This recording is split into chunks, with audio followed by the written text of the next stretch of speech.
The difference within 3 months were absolutely astonishing. So I call that Keto Adapted diet, because especially doing two very anaerobic sports, I realized very soon that pure ketogenic is not sustainable in the true ketogenic standard, because we're not doing that for health, we're doing that for performance. Whereas ketogenic diet, you can do that for health. So the keto adapted, what I mean is when the body requires anaerobic fuel, then fat isn't really great. The mitochondria just don't have enough time to, so you can maximize your ability to operate, you can maximize your glycogen store, yet you have a cap. Hey there, it's Mike Mutzel with HighIntensityHealth.com. Thanks so much for tuning back in. We're at episode number 103, and today we're live with Alessandro Ferretti. He's the founder of Equilibria-Health.com, and he's a nutritionist in the UK. He does a lot of advanced testing when it comes to looking at ketogenic diets and keto-adapted diets and how that affects sports performance, fat loss, recovery, and also heart rate variability and heart rate as well. So I think you're going to really enjoy this, because what he's going to share with you is how when you get more keto adapted, your heart rate actually improves and your heart rate variability improves, so that you can do more work with increased efficiency, which is pretty interesting. So Alex, thanks for being here. Oh, Mike, thank you for having me. It's always have great chats with you. Definitely. Especially if Ben is in the mix as well. Yeah, that was fun. So just for people that are listening that don't understand, Alex and I met in Austin, Texas recently at the Institute for Functional Medicine meeting, and we actually went out to dinner, and it was really pretty fascinating because he's been experimenting, as I mentioned in the intro, with ketogenic diets, and so he had just all kinds of extra butter and cream, and it was pretty amazing, how much fat he's eating. So Alex, let's kind of talk about your background and what is Equilibria Health, and what do you do on a day-to-day basis with your clients? Sure.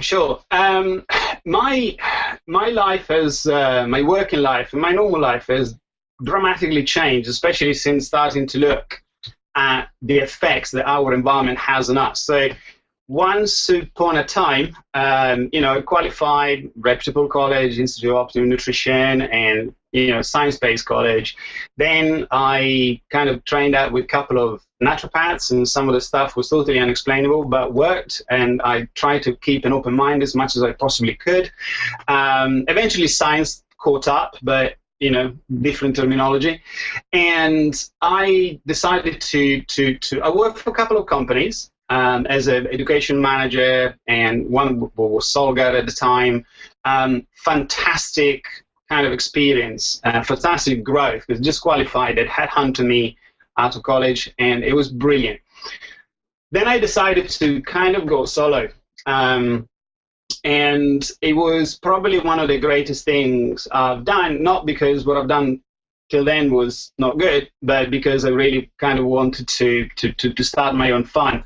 My own research, and so I started to see patients, and the things were reasonably great and stable, blood sugar level, and I need to fit in that pair of trousers, and I can't, and coffee is bad for me, that kind of stuff. Sure. And then I met an amazing colleague of mine called Jack Krindler, Dr. Jack Krindler, at the Center for Health and Human Performance in Harley Street, where I practice. For now a number of years, and it was really, really interesting to see that it was great. We were introduced, and we were starting to talk as a chat, and within 3 hours I was part of the team in one of those things, and kind of going to an interview, and I've learned a lot because I was working side by side medical profession in private health. So there wasn't a test and then do something. There was a test, measure, do something, remeasure, retest, start again, up until we kind of achieve stuff. And my brain is very mechanic, is very kind of engineering kind of stuff. And it was brilliant for me because I could see effect, cause, and result, effect, cause, and result. And it kept just kind of evolving in that. So now the vast majority of my time is actually in research, researching things that I like, and lecturing. You might see from my post on Facebook that I travel quite a bit. So researching, Jules Cattell writes all my lectures, which you can see in my Equilibrium Health kind of website. And then I deliver, we share our experiences, and then we meet it up with the research, and then we look at clinical implications of things that we have tested in trial, and then we kind of deliver it to practitioners or medical professions. So they keep you on my toes, obviously, because everything has to be properly referenced. And so I think the biggest change for me was losing attachment to things we were taught. 7 out of 10 pillars that we were ingrained, pun intended, by the way, in our brain have now proven not to say they were proven to be wrong, but definitely they've proven to be not fitting everyone. Mm-hmm. So once I lost that kind of attachment, I said, okay, let's see what happens. And kind of questioning myself more and more, I started to find trends and data that was like, wow. So this is what I'm doing at present. Fantastic. Thanks for going into detail. I think people enjoy that. And one of the things you've been focusing on at present is the effects that ketogenic diets have on heart rate variability in the sympathetic nervous system and sports performance. And I think that's really fascinating. We talk about, Alex, as you may know, heart rate variability a lot in the context of heart math and increasing vagal nerve activity to reduce the inflammatory response, improve digestion, and much more. But this is a totally fascinating new area. And I think we'll dive into the rabbit hole a little bit here, but maybe let's talk about your experience with ketogenic diets and kind of how you got into it, and what are some of the surprising findings that you found up to now. Sure, Mike. Sure. I started a ketogenic diet probably post Jimmy Moore. I never kind of got to read that book when it came out and when it was in trend. But someone gave me I listened to, you actually saw my phone. Before I met you, you were on my iPhone and with your high-intensity health. And I met you, didn't know who you were. And I said, oh, my soul, and said, I remember that name from somewhere. Yeah, you're on my podcast. Just beside Dave Asprey. So I came across, obviously, the Bulletproof system. And I thought, okay, what are, did I like it or not? What are the good points? The good points is we are burning fat. And I never really got to understand why, when I was going back to my dad in Italy, and eat plenty of fat, we have certain things that are basically compressed fat that, is a kind of delicatessen that with rosemaries and garlics and all these kind of cardioprotecting herbs and hepatosupportive herbs naturally found in the diet. And instead of putting on weight, I was losing weight. And I was going mental because I was getting more trimmed. I wasn't really training that much, and they're still training a bit, sprints up a hill and bicycle, that kind of stuff. But definitely my body composition really liked that diet. And it wasn't that Mediterranean either. So I thought, okay, let's try. Let's see what happens. And I started to put kind of 10 people on this regime, other 9 people probably as mentally corrupted about nutrition as I am. And I just started to test and I said, let's see what's going to come up, and let's find out. So this is how I came across the style I use now, because technically it doesn't seem to belong to any box, if that makes sense. So it's not strictly ketogenic, it's not strictly paleo. I know that there are some differences in there, someone there is in and the other one is out, but I just posted something enlightening what are the main differences between the two. And especially starting from a very clean diet beforehand, the difference within 3 months were absolutely astonishing. So I call that Keto Adapted diet,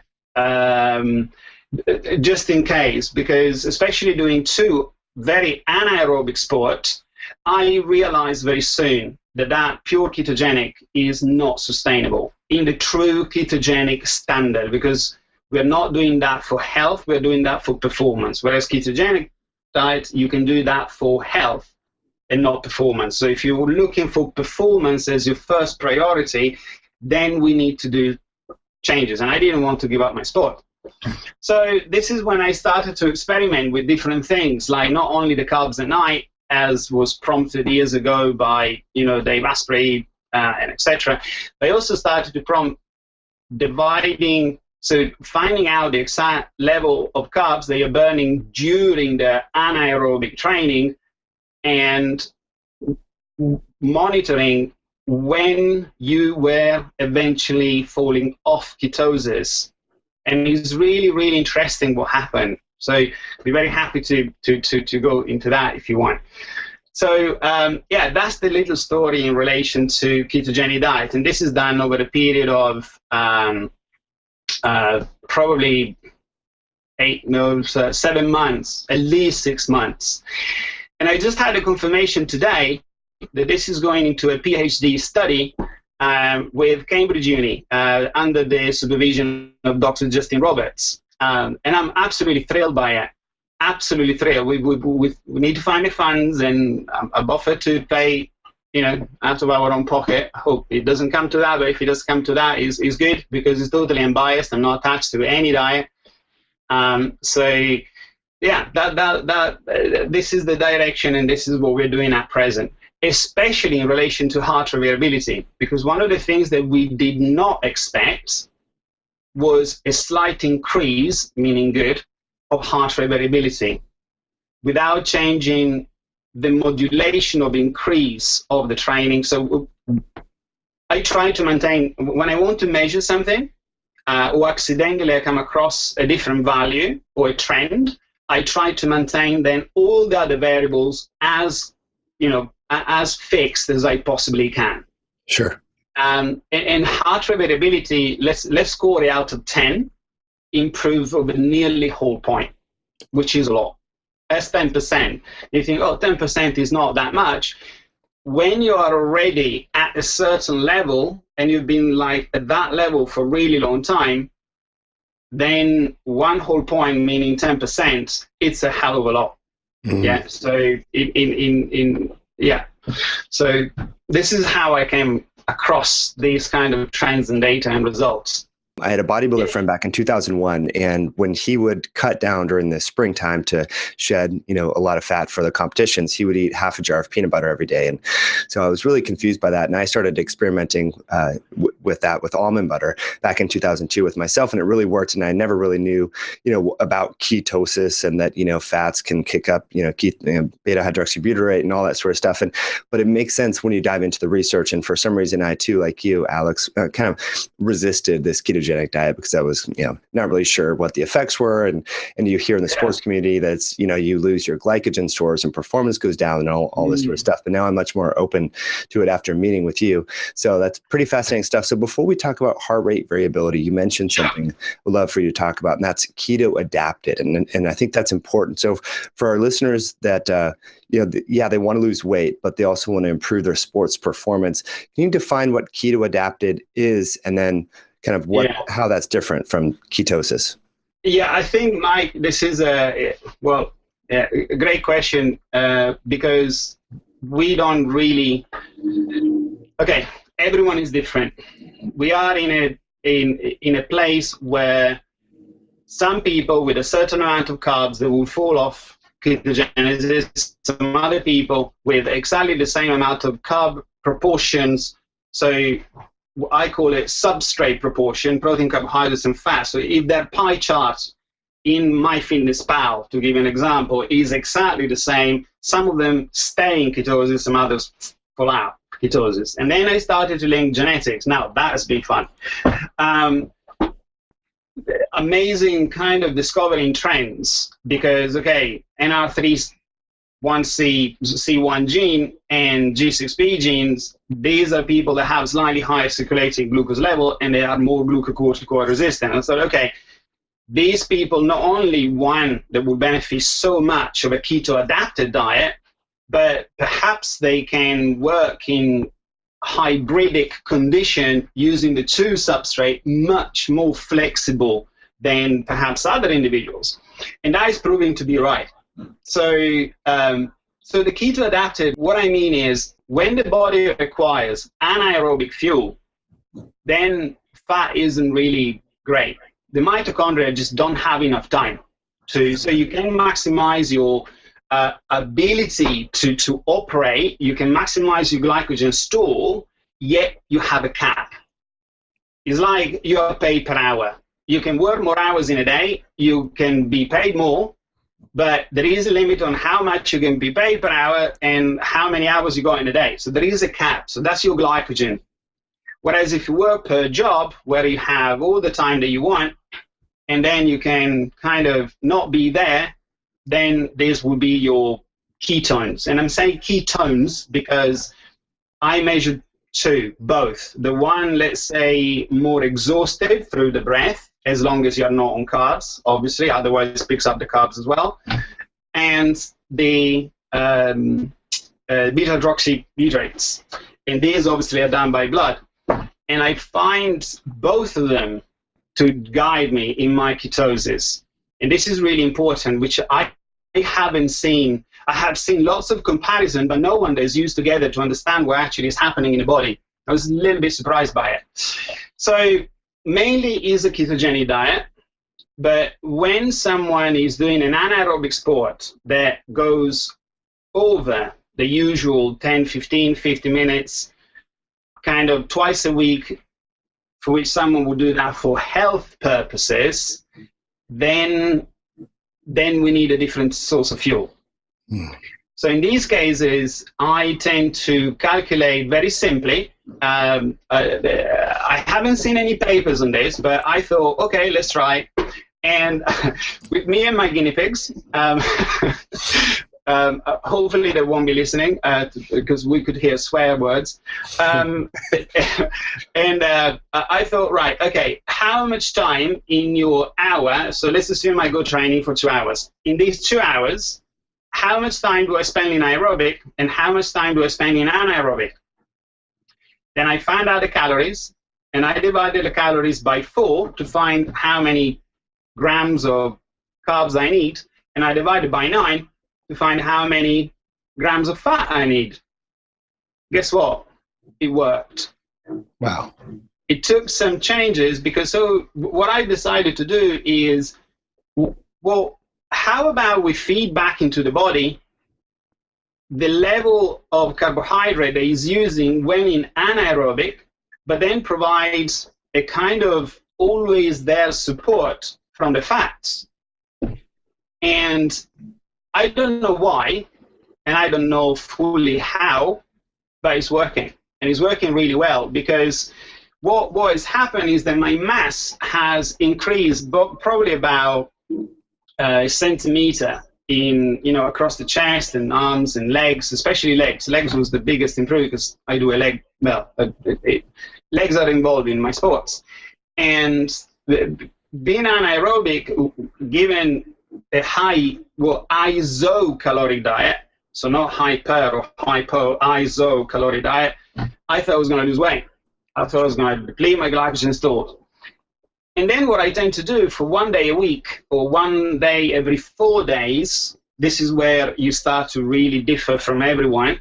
I do a kind of hypoproteic, so slightly low protein, same amount of fat, and really carbing up after training at not a very high level, but on a low, so basically on an empty.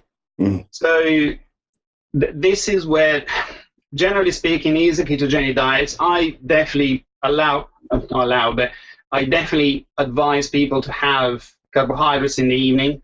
We know the serotonin, especially around 6, 7, to allow a couple of hours to make sure that serotonin is produced to get better level of melatonin, especially in individuals that don't get enough light or they work in an office. Otherwise, their quality the sleep quality is shocking. And then modifying the carbs during the training, but starting already with the glycogen ready to go in the stores not because you have insulin resistance in your blood, kind of thing. And these are the two, let's say, major changes from the original ketogenic. It's not bulletproof, it's not ketogenic, it's not fully paleo. And so I've been kicked out by every single group on Facebook because I don't belong to any of them. You're ostracized. That is funny. Yeah. Pause right there. And if you would, Alex, and kind of expand, I know people are going to have a lot of questions on this. So if I heard you correctly, basically in this keto adapted state for athletes when they're doing a lot of burst type training, and that can be deadlift, squats, power cleans, military presses, something like that, that short duration, high intensity anaerobic work, we want to utilize carbohydrate or glycogen for that. But in the other windows, outside of exercise, we want to stay in ketosis. Is that what we're talking about?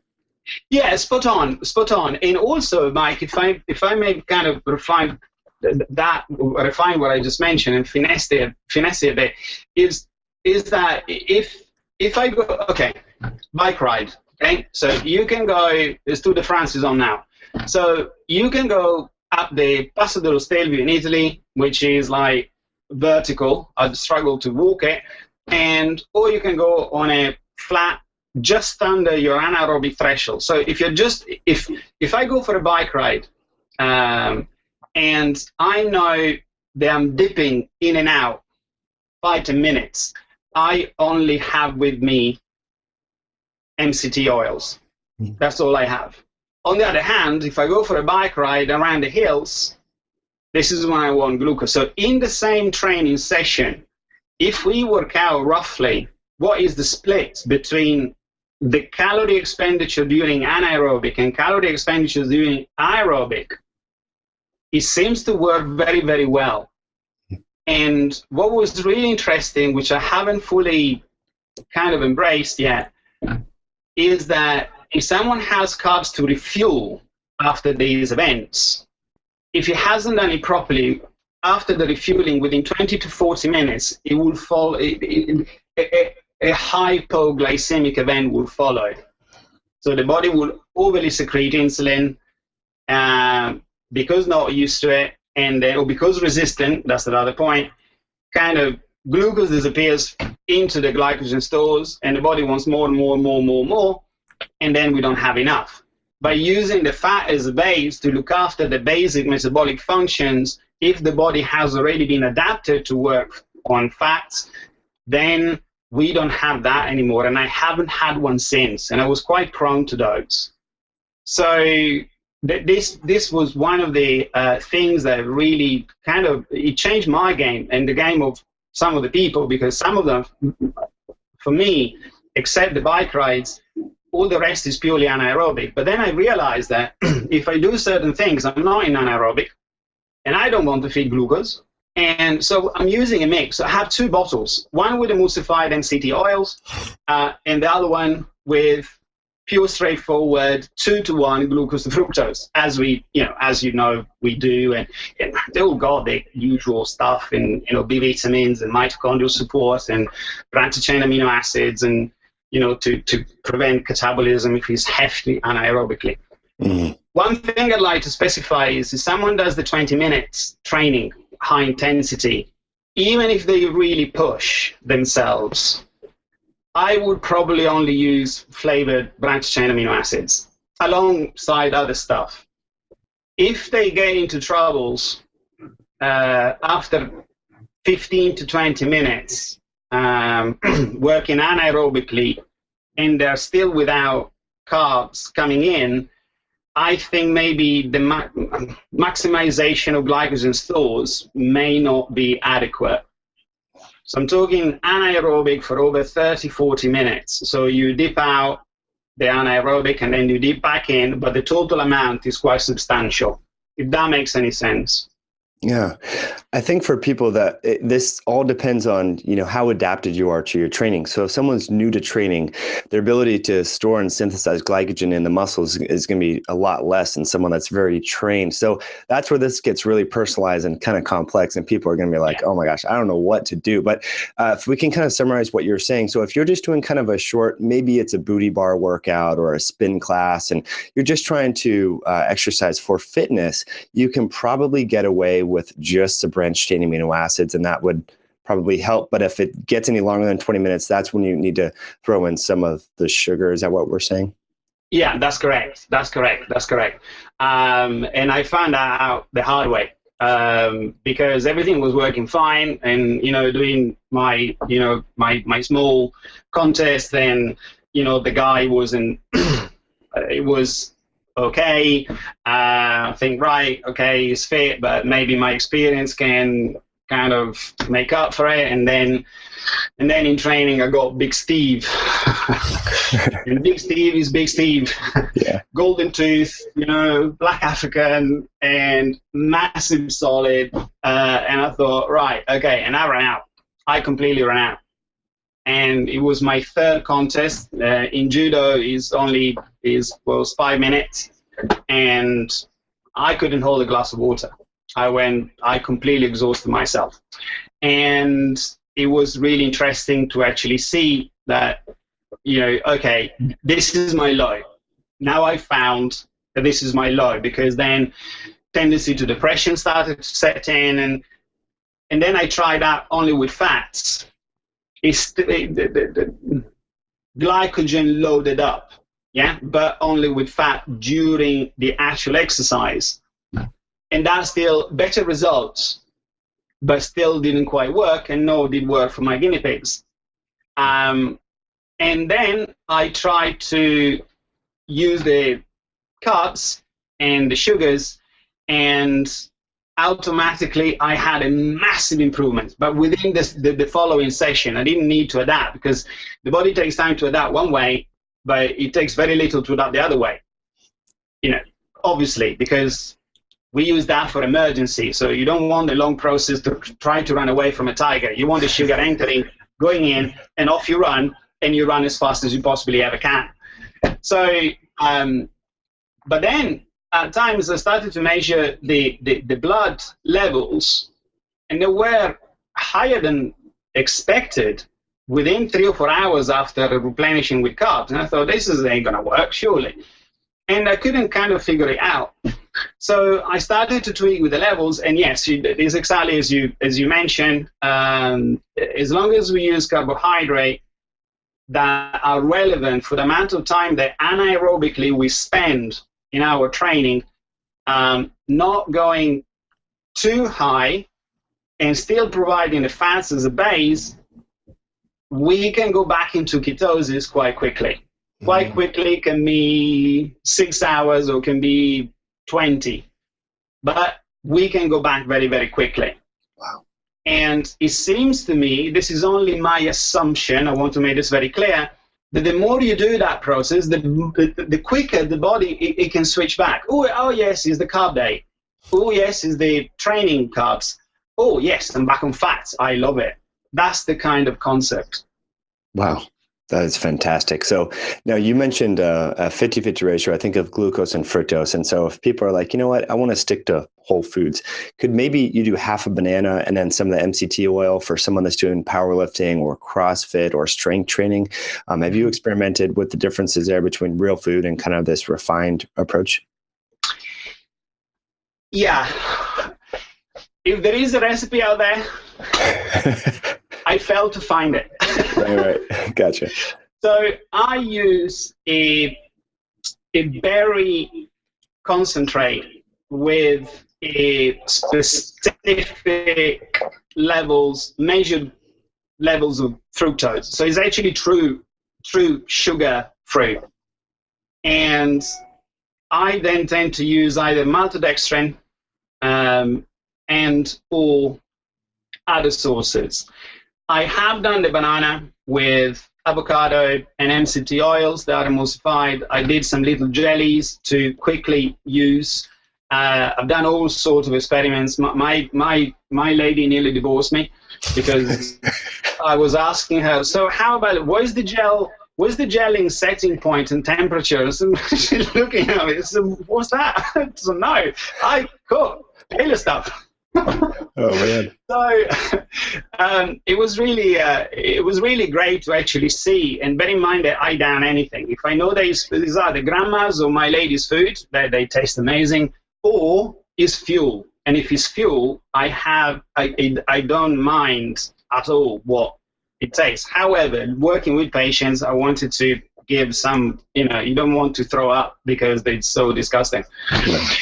So I would say if you really want to do it, you may want to use some table sugar, which is glucose, or some brown rice syrup. Just careful with toxins in that stuff, because I'm struggling to find something that they can guarantee that hasn't been, moldy somewhere for years, or, you know the story, man. Sure. So you can use also a mix. There is a lovely recipe with dates, maca powder, brown rice syrups, where it goes close to 1-to-1, glucose to fructose. That's the best I've found. And then you add your MCT oils, or you add your fats that you can. So you can be natural, but if you are doing at elite level, you may find that if you want that edge, then you may not have enough. Also because the mass of the food is much bigger if you stay natural. Definitely. So you don't want too many fibers when your stomach is just barely accepting glucose. And that was one of in very anaerobic sport, I couldn't face it. My stomach, I knew that as fast as it was going down, it probably would have come out. So, I do apologize. So if you want to stay natural, the mass of the food that you need to have to make up for 650, 700, 800, 900 calories per hour consumption is considerable. And then you take out from your, those were the findings. Yeah, that's so for competitions, for real high-end performance and people doing long duration, the fibers can be a problem. I used to do competitive bike racing, and I love, I was the only guy out there with like dates and bananas, and then I would have little protein powder actually, and I didn't do any fat at that time, but I would do these fat bombs beforehand, these coconut oil deals. But fiber can get to you over time, like you're saying. So if you're just going to the gym to do a 45-minute strength, some leg days and squats and deadlifts and cleans, which we recommend, probably not a problem to have a little bit of fruit. But if you're performing, like you're saying, with jiu-jitsu and judo and so forth, taekwondo, that's going to be, I can imagine that'd be tough. Yeah, especially if you're going to get hit in that area as well. Yeah. So you eat your banana and get kicked in the stomach, and it comes out with the skin. Yeah. So. That's awesome. So let's kind of transition here to heart rate variability and explore that a little bit, and maybe why that's important. Why, even though we talk about it a lot, we might have some new listeners tuning into this one. So why is heart rate variability increased? Why is it important for athletes and everyday people for health? Okay, so I always take a second, because where do I start? I came across heart rate variability because my brain was stronger than my physical part of the body. And if in doubt, train. If in doubt, push it. If in doubt, and then you get injured. Right. So throughout the frustration of getting injured and then still thinking that I could train, then I started to try to find ways to measure inflammatory response and starting to find trends and data. And through heart rate variability, the level of injury, niggling pain, exhaustion, overreaching, as in I'm now in OTS, overtraining syndrome, OTS for the listener, has basically, I haven't entered one since. In a couple of years, it must have happened twice where I cooked myself a little bit too much, and one of them because I was doing a lot of anaerobic training and just using fats in true full ketogenic diet, and that didn't work, and I would reach overtraining. So that means, to me, HRV is two things. One is a way to understanding your sympathetic activation, and the other one is a way to understanding your inflammatory response. It doesn't make an amazingly clear distinction between the both, but then through methylation and histamine and other symptoms, you may guess very well. And by making, you start to know your body after a while, and you think, I'm inflamed, and then you stand up and you think, you see birds, and you think, right, okay, maybe my blood pressure is dropping too much, and maybe that has a consequence on, noradrenaline storage being very low, and maybe adrenal's not manufacturing enough of this noradrenaline, and so you can come to all sorts of conclusions that all you need to do is notice it, measure them, and quantify them. And once you quantify the trend, then you can have a better understanding. So to answer quickly to your question, I would say that heart availability gives you a really good indication of where the body is at in relation to training, in relation to something that is, it allows you to understand better your training, or understand better the inflammatory response, finding out things that you were not really aware of,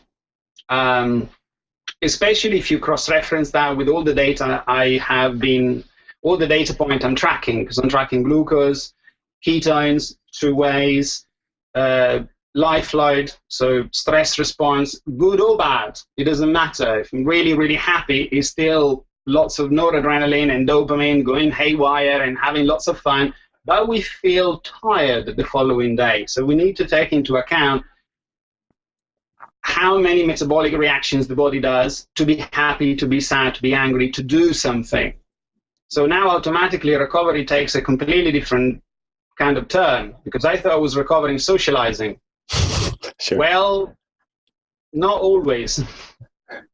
And if you are socializing with a lovely mojito on the beach and you say half a word every half an hour, that's maybe recovering if you are protected from the sunshine. If you're under the sunshine, your immune system is taking a heck of a whack, and your HRV drops way, way, way down by doing nothing, which I never kind of thought that.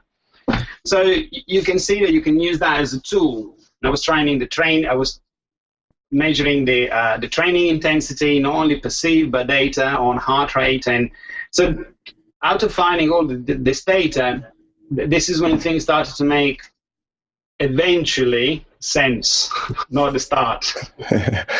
I love it. That's fantastic. And what you've noticed is that as you've become more keto adapted, your heart rate variability has improved. And when we were having dinner that night, I was like so kind of perplexed by that and wanted to read a little bit more. And as I found out, so there's this GPR41,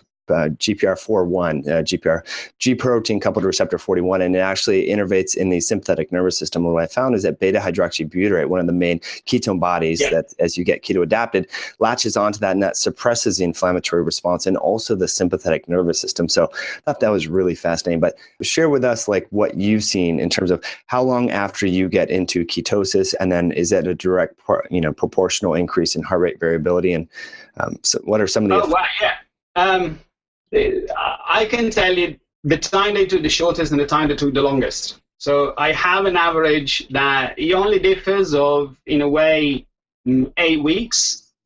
And one was more towards the 4th week when we started to see different changes. But if changes are so short, you think maybe down to inflammation. But when we started to work out correlation and averages, then you start to think that R is not 0. R starts to go up, and you think, right, okay, well, we're not at 1, but so basically you're starting to see that week per week, the average keeps slightly increasing all the time.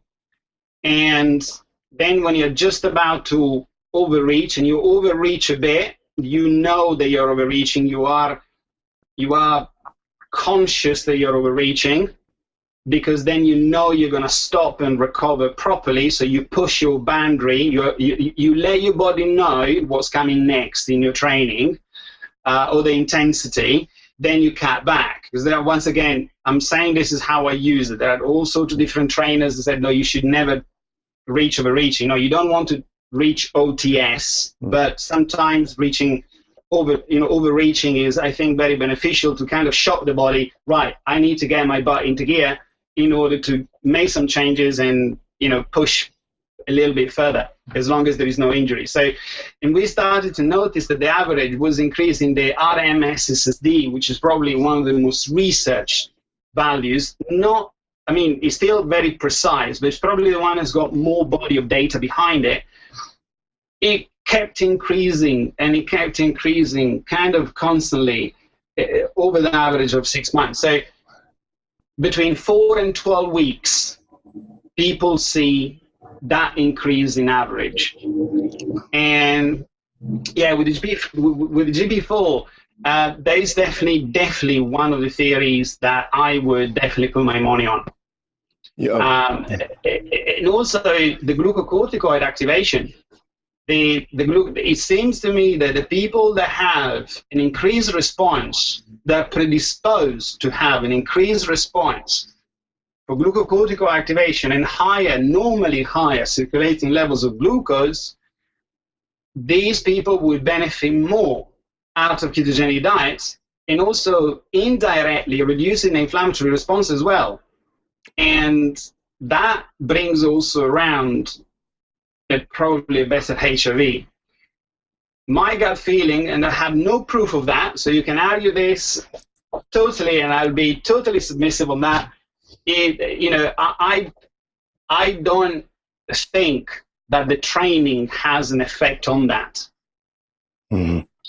So it's not the training, or maybe in single-digit figure as far as percentage, because I hardly change the training. Or I hardly change how my training is structured. So is low, up, down, up, down, up, down, up, simplified. But and I haven't changed that. I haven't touched that. Mm-hmm. So it's a bit more than a gut feeling. I mean, I got some data, but it's very loose data. So. Yeah, that's fascinating. Thanks for the details. So you mentioned, and this is in your wonderful PowerPoint presentation where you tracked all these different variables, and heart rate was one. Have we seen, I think you said this offline, a reduction in your resting heart rate, and then your ability to actually, when you're overreaching or really performing in that high, anaerobic zone, your heart rate can actually go higher than it used to be. You want to talk about heart rate?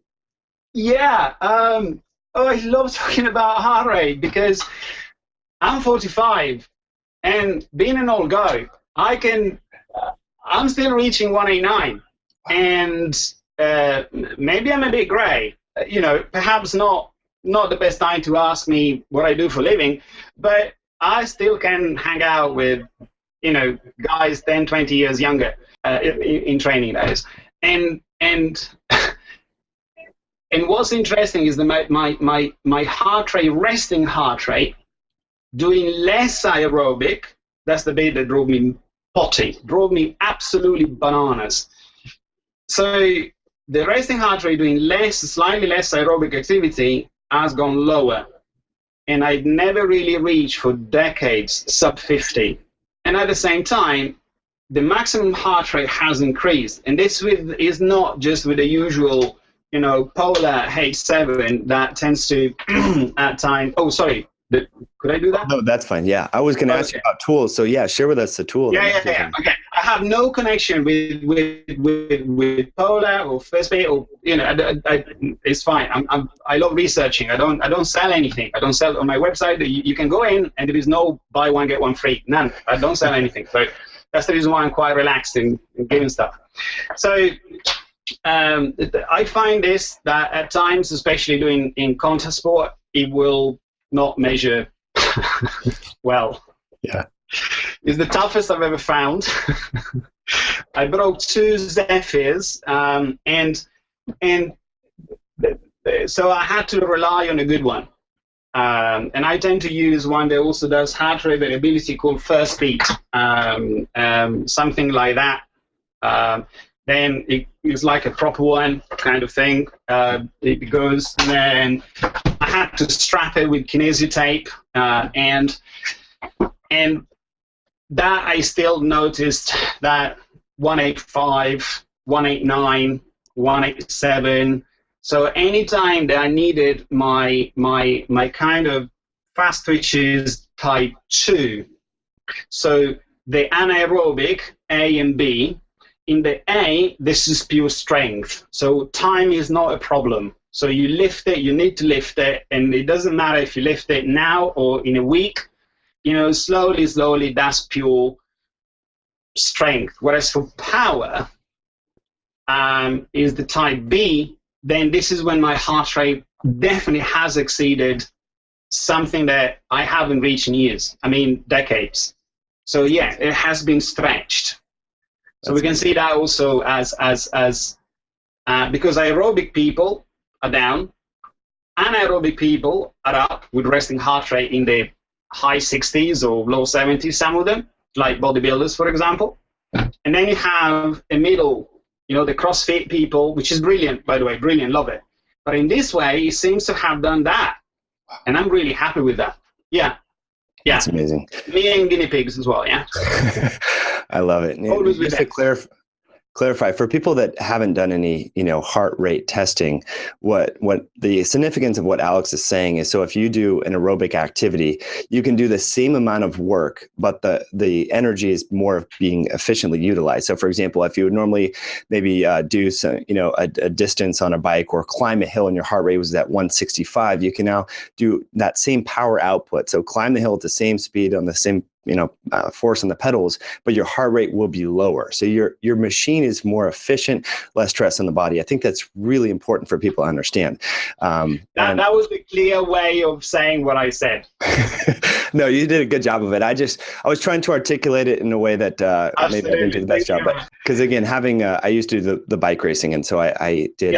Used to do the polar heart rate monitor, which I didn't really like. I thought it was bouncing all over the board. And then I got into the power tap. And so that was a much better way, I thought, to really assess a direct power output. But I wasn't doing it. I could just go by how I felt. So if I woke up really tired, fatigued, or like you said, you stand up quickly and you see birds and butterflies and stuff, I knew that I was overtraining. So I'd scale back, eat more and stuff like that. But now we're at a whole new level with that. So the device that you held up that measures both heart rate and heart rate variability, what was that called again?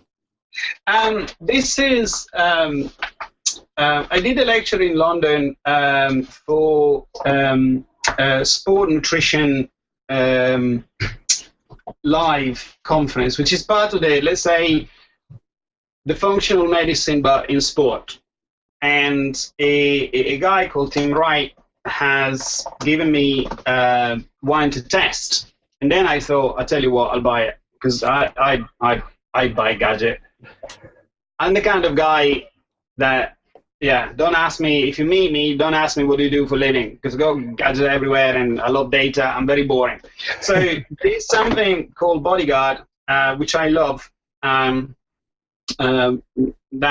just looking at my email just in case. Okay, so it's called First Beat. And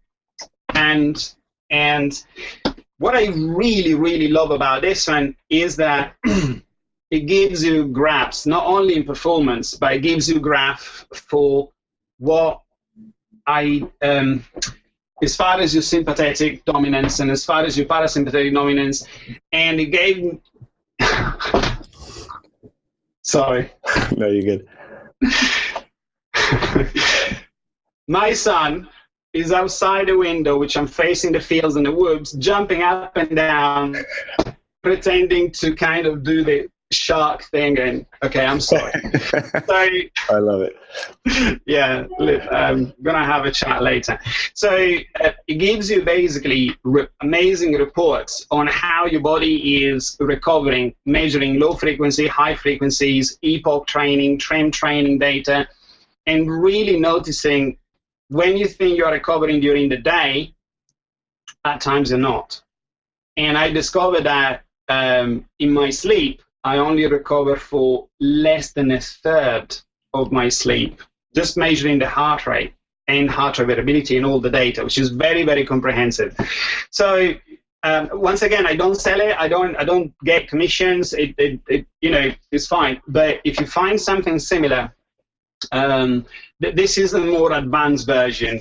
That one, 45 pounds, which is your $70. Couple of apps for something 99, and you're kitted up. Yeah. And I love that because I want to make these things accessible to people. Not everyone has £300-400, which is $600-700 to spend for the training because they are elite people. Right. I want to make sure that things should be available for everyone, even though, you know, the practice is in Harley, but that doesn't mean that, you know, people should. So if you want a lifestyle assessment and a very detailed assessment, then probably this is something more your interest. Or find a practitioner that can do you just the test and retest, really simple. Or if you want to have a bit of a better idea, you use like a Polar A7 with an iOS and Android kind of kit, and you get a lot of data. You can go a really long way with that. You know, if you haven't done anything like that before. Yeah. These are the two things that I use the most. Right. Fantastic. We'll put all the links for all those different products in the show notes here at highintensityhealth.com. So thanks for sharing that, Alex. And, you know, I think just to kind of summarize and kind of close here, and we have a couple of fun questions, but I think the biometrics and the devices are really nice. Even if you're, you know, not performing at a high level or competing, it's still good to have. It gives you that feedback on where your body's at. And then you can correlate, as you said, life stressors with your performance in the gym or at, you know, CrossFit or whatever. And I think that's a nice correlation, so you can make better decisions. Like, oh my gosh, my heart rate was really high after I went out drinking and partying. Like, what's going on with that? Or it's really low. How do you know that? Yeah, I love it. So, Alex, a couple final questions here. So we want to know, you're a very high performer. You're doing a lot of data analyzing and science and stuff like that. We want to know what your morning routine is. So if you could share in a few minutes what your ideal morning is. I love my mornings. Well, I love most of the time of the day, except when my son jumps up and down behind my computer, pulling faces at me. I love when I set up my day, because it's something that I used to work in London all the time, and I've noticed that 20 minutes on the tube for me, which is like a tube, metropolitan, whatever, leave a footprint on me, negative one, for at least 2 hours. Some people say is the mold underneath, some people say the people, some people say because it's sad, because it's dirty. Okay, whatever. If I'm stuck in traffic in my car for the same amount of time, I relax. My HRV goes up. So I'm listening to your podcast, I'm listening to all the stuff I love, I'm speaking to friends. So we can gather an awful lot of very meaningful data from our environment. And in the morning, to me, is one of where my HRV is at the highest. Out of every time, even in sleep, I don't reach that, because I go into such a parasympathetic, sympathetic balance, and that is brilliant. And some people achieve that through, I don't know, yoga. So for me, it's a kind of meditative state. Without calling meditation, I organize my day in my head. I set the things that I wish to achieve and kind of prioritize. I wish my son have a great day before he goes. And then it's nice for me that I just work beside, well, I live beside woods and, you know, Cotswolds countryside in the UK, and it's just so relaxing. And I practice my forms very slowly in a kind of Tai Chi form.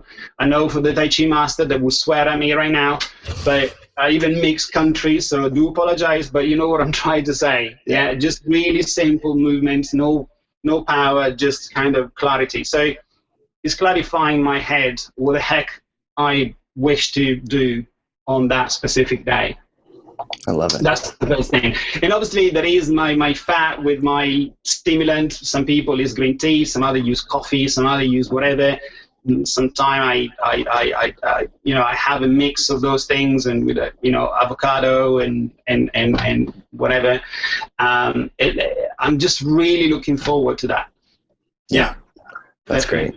Thanks for going into that detail, Alex. Now, if there was one herb, nutrient, botanical, or supplement that you just couldn't live without, and you frequently recommend your athletes and people that you work with, what would that be and why? this question asked now, I definitely would say real food that contains methyl groups. I know this is sounding so discounted and so boring but when that is out, so many other things start to go wrong. And the data are accumulated. So, call it broccoli, call it, methyl B12 with MTHF or folic acid or balanced ratio or whatever. It doesn't matter. But that's definitely one of the things that everyone has to look at it, because they eat every day, 3, 4, 5, 1 time a day, but they do every day. And that combined with glutathione and the usual, the usual funky ones, that balance, I think, is really, really good for people to maintain a good degree of health, especially if they are wanting to perform at a certain level, which I know I don't do that for longevity. I don't do that, I do that for pleasure and fun at that moment in time.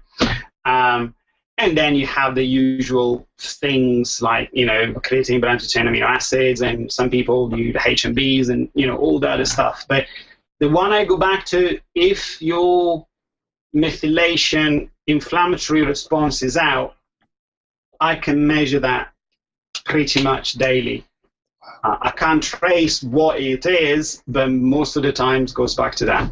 Yeah, fantastic. And it's so simple. We just need to eat good food and have the right supplement to start with. It's something that anyone has access to. Right. And those supplements that you mentioned, a balance, activated folate and B12, methylcobalamin, adenosylcobalamin, they're pretty inexpensive and readily accessible. So, yeah. Especially some of the ones. To me, for some of them, it's cheaper to get them from the States and one of the one I use is the Xymogen, the one that I add to the methylcobalamin, one when I have the extra MTHF, and the other one is the Sigyn Health one. Can I mention those things? Oh, yeah, that's no problem. Okay, cool. We are in England. Right. So I'll be in jail by now. And the other one is the lozenge, the active B12 with MTHF. Not for everyone to start straight away. They can't just go from folic acid and then start to pop in this lozenge, thinking they're like jelly babies, because they're going to feel pretty awful, as it has happened so many times. But especially in athletic performance. And I did that with placebos. One was just the calcium thing and make no effects while you're exercising. Like this tiny is like, 50 milligrams less than that. And I used those in different videos without saying anything. Good man. It's pretty powerful, because if you don't sort out your methylation while you're exercising, you're producing more all sorts of kind of histamine and inflammatory reaction. These are not going to help your performance for sure. Mm. And also the sweating was less profuse, and so yeah, the MTHF B12 is something I look after, and also a proper good electrolyte supplement within your bottle with your branched chain amino acid if you do anaerobic. If you don't do anaerobic and just pure aerobic all the time, or you're not training at high intensity, you can save the money, perhaps. I don't know. But that's something that I probably would do. Fantastic. Great info. Thanks for diving into the detail. I think that'll give people some nice direction to go on. So the final question here, Alex, if you could share one lifestyle or health tip, maybe with the President of the United States or the World Health Organization, what do you think is the most powerful lifestyle and or health tip that people could do to improve their health? Yeah, I think about these things every day, and only for 20 seconds. But this all it takes to bring our awareness. What the heck are we doing to our food? And I don't want any rhetorical answers. I don't want any. I just love to know, is this game of feeding certain, how can I say this politely? I don't think you can. Is this game worth the candle, where we are altering our food to then provide other service when people get sick? Is it really worth it? Is there enough food on the planet if everyone would eat healthily? That's another problem. If everyone is healthy and the food is affordable for everyone, would we have enough grass-fed things, vegan things that are non-GMO, non-this, not that? And the answer is, I don't know. It's a big doubt. So I wanted to, if I ever get to ask that question, is love life. You gotta love life. If not, do something, changing, seek help, do something about it. Because I came from an interesting childhood, and a couple of times the other side was very, very, very attractive, and a lot more attractive than this side. And through the love of life and love of my family and love spirituality, not religion, but spirituality, then lots of things make so much more sense. And the other one is, what are we doing to our food? These are the two things that I will get the most boring questions ever to be asked to ask to the president. Yeah, it's important though. It's a very important question. Food comes up a lot, so that's fantastic. Yeah. Awesome. Food is, from tradition, is something that keeps us alive, and something that grandma used to show us love with. And when you don't have the ability to show love through food, 20, 30, 40, 50, 60% of that love is lost. We raise dopamine by eating things that we like. We can quantify that. And I see this every day with my lady and our son. And it's an amazing way to bring something to the table. It brings community, it brings longevity. We know that through the blue zones and the guys in there, or whoever you would look at, it would increase that.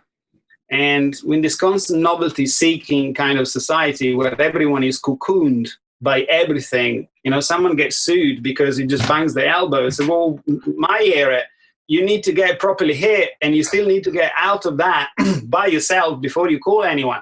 Yeah. And I think it's self-responsibility about you taking your own choices and helping yourself to take that choice.